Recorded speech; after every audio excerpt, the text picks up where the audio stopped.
There are things people do every day that seem harmless, small habits, quiet choices, easy compromises. But in God's eyes, they are dangerous. Because these habits don't just grieve his heart, they provoke his anger. And if they go unchecked long enough, the damage can become irreversible. God's anger is not random. It is righteous. It is the response of a loving father watching his children walk straight toward destruction. The truth is, many of us are living in ways that grieve the Holy Spirit without even realizing it. So today, we're exposing for habits that anger God and how to stop before it's too late. Habit 1. Pride that replaces humility. The first habit that angers God is pride. Not healthy confidence, not growth, but the kind of pride that quietly says, I don't need God. Proverbs 16:5 says, the Lord detests the proud. They will surely be punished. Pride turns blessings into idols. It convinces a person they earn what God freely gave. It whispers, you did this yourself. And slowly, gratitude is replaced with self-praise. Look at Saul, anointed by God, chosen to lead. He began humble, hiding among the baggage. But the moment he trusted his power more than God's presence, everything collapsed. Now look at David. He failed often, but every time he fell, he humbled himself before God. That's the difference.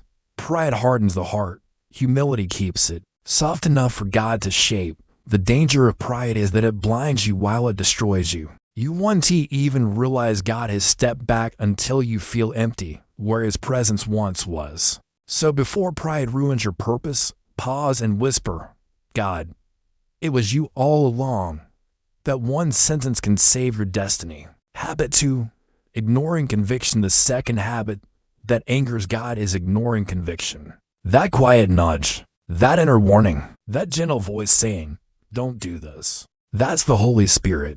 And when we silence him long enough, his voice grows faint. Ephesians 4:30 warns, do not grieve the Holy Spirit of God. Conviction is not condemnation. It's protection.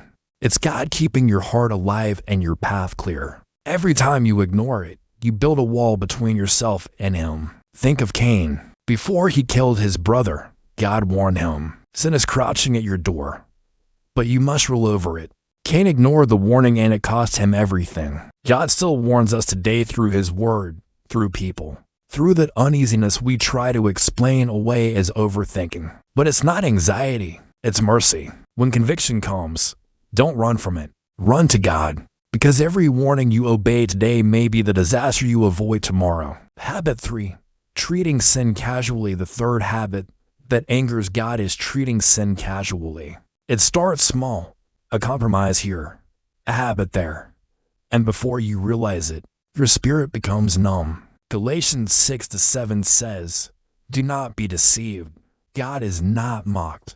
A man reaps what he sows.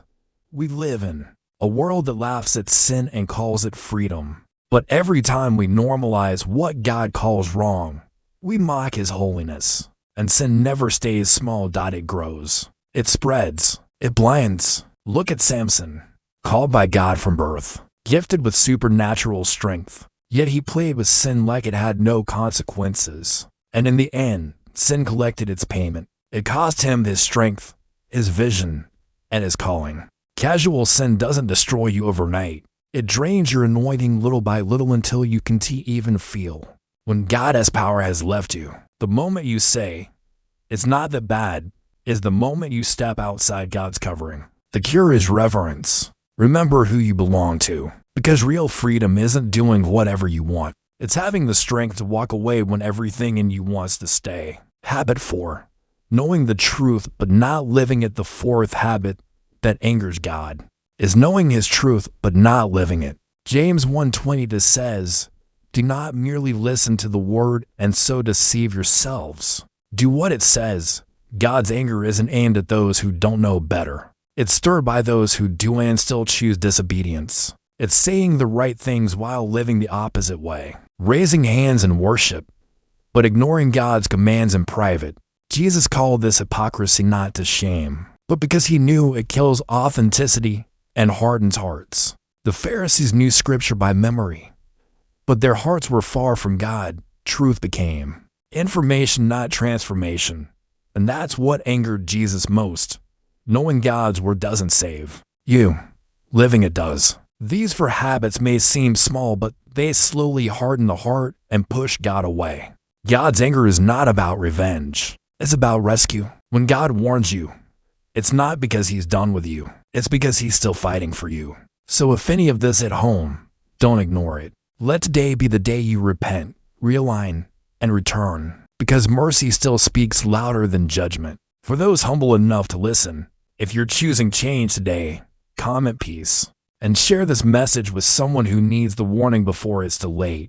Because God doesn't warn to punish. He warns to protect. Check can make mistakes. Check important eye.